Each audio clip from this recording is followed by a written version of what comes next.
بسم اللہ الرحمن الرحیم۔ السلام علیکم دوستو، اللہ تبارک و تعالیٰ قرآن پاک کی سورہ ال عمران میں ارشاد فرماتا ہے، اور بے شک اللہ تبارک و تعالیٰ کا پہلا گھر جو لوگوں کے لیے مقرر کیا گیا وہ مکہ میں ہے، جو ساری دنیا کے لیے برکت والا اور ہدایت والا ہے۔ میرے دوستو، کیا آپ جانتے ہیں کہ دنیا میں سب سے پہلے اللہ تبارک و تعالیٰ نے اپنے گھر خانہ کعبہ کو کس طرح اور کب بنایا؟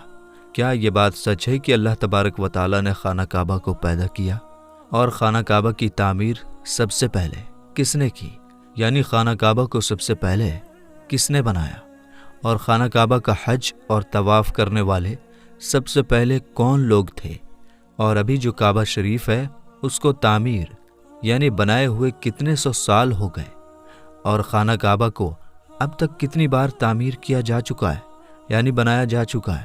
اور خانہ کعبہ کا رہسیمئے اتہاس کیا ہے؟ میرے دوستو، ان سارے سوالوں کے جواب ہم آپ کو قرآن و حدیث کی روشنی میں بتائیں گے، اس لیے آپ سے ریکویسٹ کرتے ہیں کہ ہماری اس ویڈیو کو پورا ضرور دیکھیے گا۔ دوستو، خانہ کعبہ ایک ایسی مقدس جگہ ہے جس کو دیکھنے کے لیے ہر مسلمان تڑپتا ہے، اور جس کا طواف کرنے کے لیے ہر مسلمان کا دل ترستا ہے۔ میرے دوستو، ابھی کا جو خانہ کعبہ ہے وہ 404 سال پرانا ہے۔ خانہ کعبہ کو اب تک 10 بار بنایا جا چکا ہے۔ میرے دوستو، خانہ کعبہ کی سب سے پہلی تعمیر حضرت آدم علیہ السلام کی پیدائش سے 2000 سال پہلے ہوئی، اور خانہ کعبہ کو سب سے پہلے اللہ تعالیٰ کے حکم سے فرشتوں نے بنایا، جس طرح کہ تفسیر کی کتاب قرطبی میں لکھا ہے کہ جب اللہ تبارک و تعالیٰ سے فرشتوں نے کہا کہ انسان تو پیدائش کے بعد زمین پر جھگڑا فساد کرے گا اور بہت خون خرابہ ہوگا، جس پر اللہ پاک نے فرمایا کہ جو کچھ میں جانتا ہوں وہ تم نہیں جانتے۔ فرشتے یہ سوچنے لگے کہ اللہ تبارک و تعالیٰ ہم سے ناراض ہو گیا ہے۔ اس وقت فرشتے اللہ تبارک و تعالیٰ کو راضی کرنے کے لیے اللہ تبارک و تعالیٰ کے عرش کے نیچے طواف کرنے لگے اور اللہ پاک کی تسبیح بیان کرنے لگے، تو اللہ تبارک و تعالیٰ نے ان پر رحمت نازل فرمائی اور اپنے عرش کے نیچے خوبصورت اور حسن و جمال والا گھر تعمیر کیا، جو زبرجد کے 4 کھمبوں پر بنا ہوا تھا، اور یہ گھر فرشتوں کے بیچ بیت المعمور کے نام سے جانا گیا، جس طرح کہ اللہ تبارک و تعالیٰ سورہ طور میں بیت المعمور کا ذکر فرماتا ہے۔ میرے دوستو، بیت المعمور فرشتوں کا کعبہ ہے، اور یہ 7ویں آسمان میں عرش کے سامنے کعبہ شریف کے بالکل اوپر ہے۔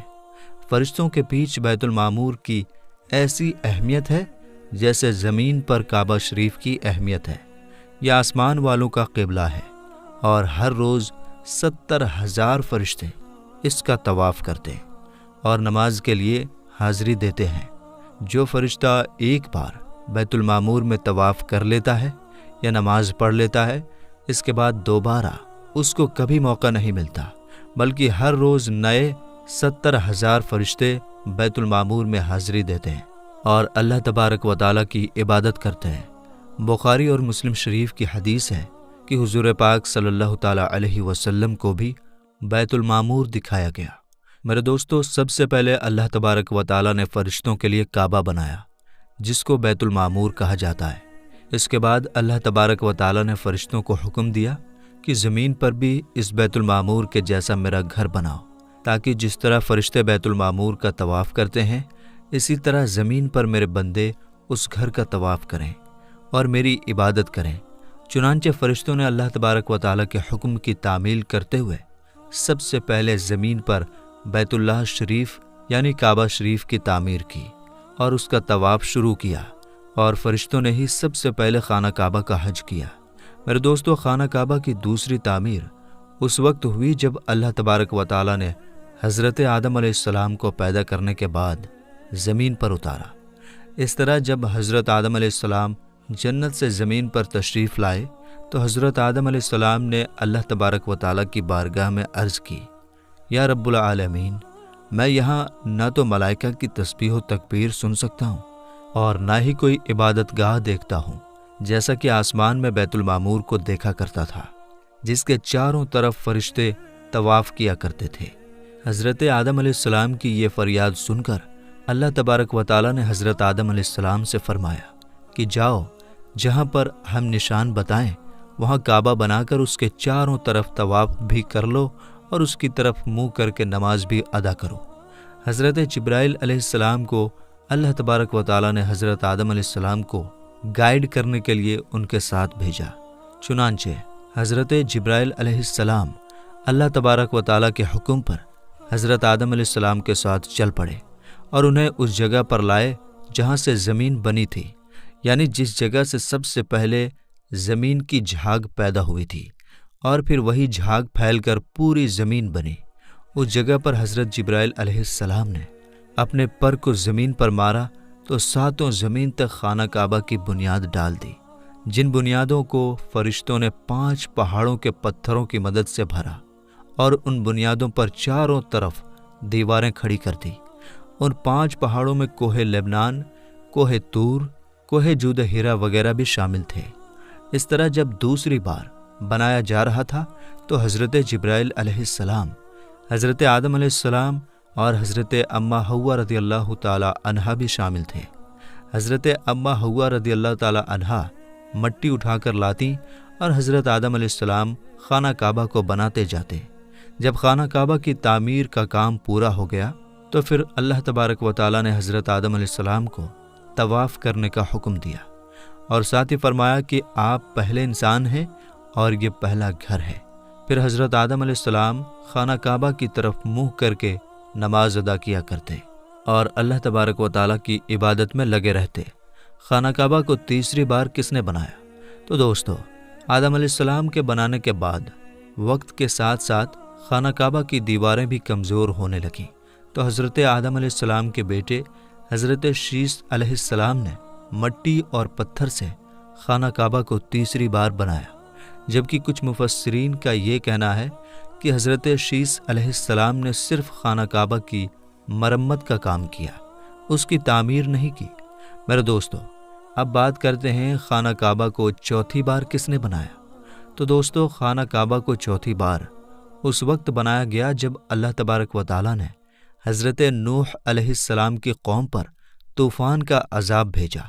طوفان نوح میں خانہ کعبہ کی عمارت غائب ہو گئی اور کچھ روایت کے مطابق خانہ کعبہ کی عمارت کو اٹھا لیا گیا اور یہ جگہ صرف ایک اونچے اور لال ٹیلے کی طرح رہ گئی تھی۔ اس طوفان کے بعد جب حضرت ابراہیم علیہ السلام اس دنیا میں تشریف لائے تو اللہ تبارک و تعالیٰ نے حضرت ابراہیم علیہ السلام کو خانہ کعبہ کو بنانے کا حکم دیا۔ حضرت ابراہیم علیہ السلام نے چوتھی بار خانہ کعبہ کو کس طرح بنایا، اس واقعے کے پیچھے کی کہانی کچھ اس طرح ہے کہ جب اللہ تبارک و تعالیٰ کے حکم کے مطابق حضرت ابراہیم علیہ السلام نے اپنی بیوی حضرت بی بی ہاجرہ رضی اللہ تعالی عنہا اور اپنے بیٹے حضرت اسماعیل علیہ السلام کو مکہ کی بنجر و ویران زمین اور پہاڑوں کے بیچ چھوڑ دیا، جہاں پر کوئی انسانی آبادی کا نام و نشان نہ تھا اور نہ ہی خانہ کعبہ کی عمارت تھی۔ خانہ کعبہ کی جگہ بس ایک لال رنگ کا ٹیلا تھا۔ اس وقت حضرت ابراہیم علیہ السلام نے اپنی بیوی اور بچوں کو چھوڑ کر اللہ تبارک و تعالیٰ کے حکم کے مطابق مکہ کی طرف پہلا سفر کیا۔ اس کے بعد جب دوسری بار حضرت ابراہیم علیہ السلام اپنے خاندان سے ملنے کے لیے فلسطین سے مکہ آئے تو تب حضرت اسماعیل علیہ السلام کی قربانی کا واقعہ پیش آیا، اور تیسری بار جب حضرت ابراہیم علیہ السلام مکہ میں تشریف لائے تو حضرت اسماعیل علیہ السلام کی شادی ہوئی، اور اس وقت حضرت ہاجرہ رضی اللہ تعالی عنہا کا انتقال ہو چکا تھا۔ چوتھی بار جب حضرت ابراہیم علیہ السلام مکہ میں تشریف لائے تو آپ کی ملاقات آپ کے بیٹے حضرت اسماعیل علیہ السلام سے نہ ہوئی۔ پھر پانچویں بار جب حضرت ابراہیم علیہ السلام مکہ میں تشریف لائے تو اس وقت اللہ تبارک و تعالیٰ نے حضرت ابراہیم علیہ السلام کو کعبہ شریف کو بنانے کا حکم دیا۔ حضرت ابراہیم علیہ السلام نے حضرت اسماعیل علیہ السلام سے فرمایا کہ میرے بیٹے، اللہ تبارک و تعالیٰ نے مجھے حکم دیا ہے کہ میں اس گھر کی تعمیر کروں، یعنی اس گھر کو بناؤں۔ تو حضرت اسماعیل علیہ السلام نے عرض کیا کہ ضرور کیجیے، میں خدمت کے لیے حاضر ہوں۔ چنانچہ ایک روایت کے مطابق خانہ کعبہ کی بنیادوں کا نشان حضرت جبرائیل علیہ السلام نے بتایا، اس پر حضرت ابراہیم علیہ السلام اور حضرت اسماعیل علیہ السلام نے بنانا شروع کیا۔ جب کھدائی شروع ہوئی تو پرانی بنیادیں دکھنے لگیں جن پر حضرت آدم علیہ السلام نے کعبہ شریف کو بنایا تھا۔ حضرت آدم علیہ السلام کی بنیادوں کے دکھ جانے کے بعد خانہ کعبہ کی تعمیر شروع ہوئی۔ حضرت ابراہیم علیہ السلام اپنے اس بڑھاپے میں ایک کاریگر اور حضرت اسماعیل علیہ السلام ایک مزدور کی حیثیت سے خانہ کعبہ کو بنانے لگے۔ کوہ لبنان، کوہ ہرا، کوہ ابو القیس، کوہ صفا اور کوہ مروہ، ان پانچوں پہاڑوں سے حضرت جبرائیل علیہ السلام پتھر اٹھا کر لاتے اور حضرت ابراہیم علیہ السلام کعبے میں لگاتے۔ پھر حضرت جبرائیل علیہ السلام کی نشاندہی سے جبل ابی قبیس کے کنویں سے 2 پتھر ملے۔ حضرت ابراہیم علیہ السلام ان پتھروں کو اٹھا کر لائے۔ ان میں سے ایک پتھر حجر اسود تھا اور دوسرا پتھر مقام ابراہیم کے نام سے مشہور ہوا۔ میرے دوستو، مقام ابراہیم وہ مشہور پتھر ہے جس پر کھڑے ہو کر حضرت ابراہیم علیہ السلام نے کعبہ کی دیواریں بنائی۔ جیسے جیسے خانہ کعبہ کی دیواریں اونچی ہوتی جاتی، ویسے ویسے وہ پتھر بھی ہوا میں اونچا ہوتا جاتا۔ میرے دوستو، نبی کریم صلی اللہ تعالیٰ علیہ وسلم نے ارشاد فرمایا کہ حجر اسود جب جنت سے اتارا گیا تو دودھ سے بھی زیادہ سفید تھا، پھر انسانوں کے گناہ نے اسے کالا کر دیا۔ ایک اور روایت کے مطابق نبی کریم صلی اللہ تعالیٰ علیہ وسلم نے ارشاد فرمایا، حجر اسود اور مقام ابراہیم جنت کے پتھروں میں سے 2 پتھر ہیں۔ اللہ تبارک و تعالیٰ نے ان کے نور کی روشنی کو بجھا دیا۔ اگر اللہ تبارک و تعالیٰ ان کے نور کی روشنی کو نہ بجھاتا تو یہ پورب سے پشچم تک سب کو روشن کر دیتے۔ خانہ کعبہ کو 5ویں بار قوم عمالقہ اور 6ٹھی بار قبیلہ جرہم نے بنایا۔ قبیلہ جرہم میں سے جس شخص نے یہ کام کیا اس کا نام حرش بن مداد اصغر تھا۔ خانہ کعبہ کو 7ویں بار بنانے والے نبی کریم حضرت محمد مصطفیٰ صلی اللہ تعالیٰ علیہ وسلم کے پاک خاندان میں سے ایک بزرگ ہیں جن کا نام حضرت قصہ بن کلاف تھا۔ انہوں نے خانہ کعبہ کو نئے سرے سے بنانا شروع کیا اور ایک بے مثال پختہ عمارت بنوائی۔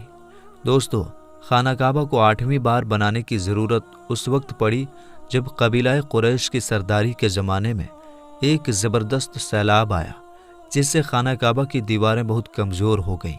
تو ایک مشورے کے بعد یہ فیصلہ لیا گیا اور خانہ کعبہ کو قبیلہ قریش نے پھر سے بنوایا، جس تعمیر میں نبی پاک حضرت محمد مصطفیٰ صلی اللہ تعالیٰ علیہ وسلم کی ذات اقدس نے بھی شرکت فرمائی۔ لیکن اس وقت رقم کم ہونے کی وجہ سے قریش کی تعمیر میں حتیم کعبہ کو شامل نہیں کیا گیا تھا۔ خانہ کعبہ کو 9ویں بار اس وقت بنایا گیا جب یزیدی فوج کی پتھر بازی کی وجہ سے خانہ کعبہ کی دیواریں کمزور ہو گئیں، تو حضرت عبداللہ بن زبیر نے حتیم کعبہ جو کہ قریش کی تعمیر میں شامل نہیں کیا گیا تھا اس کو بھی شامل کر کے بنیاد ابراہیمی پر خانہ کعبہ کو نئے سرے سے بنایا گیا۔ خانہ کعبہ کی 10ویں تعمیر عبد الملک بن مروان کے نائب حجاج بن یوسف جو کہ ایک ظالم حکمران تھا، اس نے 74 ہجری میں پھر سے خانہ کعبہ کو قریش والی تعمیر کے مطابق بنوایا۔ اس کے دور کے بعد جب خلیفہ ہارون حکومت پر بیٹھا تو اس نے خانہ کعبہ کو گرانے کا فیصلہ کیا اور حضرت عبداللہ بن زبیر کی تعمیر کے مطابق خانہ کعبہ کو تعمیر کرنا چاہا، لیکن امام ابو یوسف نے یہ کہہ کر اسے روک دیا کہ اگر یہی طریقہ کار رہا تو ہر آنے والے حکمران مشہور ہونے کے لیے خانہ کعبہ کو گرا کر نئی تعمیر کروایا کرے گا اور اس طرح لوگوں کے دلوں میں اس گھر کی عظمت کم ہوتی جائے گی۔ پھر 1040 ہجری میں سلطنت عثمانیہ کے سلطان مراد بن احمد خان شاہ قسطنطنیہ نے حجر اسود والی جگہ کے علاوہ ساری عمارت کی بنیاد کو بنیاد حجاج کے جیسا تعمیر کروایا۔ اس تعمیر کا کام 6 مہینے کے اندر مکمل ہوا۔ اس نے خانہ کعبہ کے اندر سنگ مرمر کا پتھر لگوایا اور بہت ہی خوبصورت چھت بنوائی اور باہر کی دیواریں سنگ مرمر سے چونا میں چنی گئی اور بہت ہی قیمتی اور ریشمی کالے رنگ کا پردہ خانہ کعبہ پر ڈالا گیا جس پر کلمہ طیبہ لکھا ہوا تھا اور سنہری لفظوں میں سلطان کا نام بھی لکھا ہوا تھا۔ اس طرح سلطنت عثمانیہ کی تعمیر کے بعد شاہ فہد بن عبد العزیز نے سن 1417 میں کعبہ شریف کو نئے سرے سے بنانے کا کام شروع کیا اور ابھی جو خانہ کعبہ ہے وہ کم و بیش 404 سال پرانی ہے، کیونکہ یہ عمارت 1040 ہجری میں بنی اور اب 1443 ہجری ہے۔ اللہ تبارک و تعالیٰ سے دعا ہے کہ اللہ تبارک و تعالیٰ اپنے بیت اللہ شریف کی بار بار زیارت نصیب فرمائے اور حج بیت اللہ کی سعادت نصیب فرمائے۔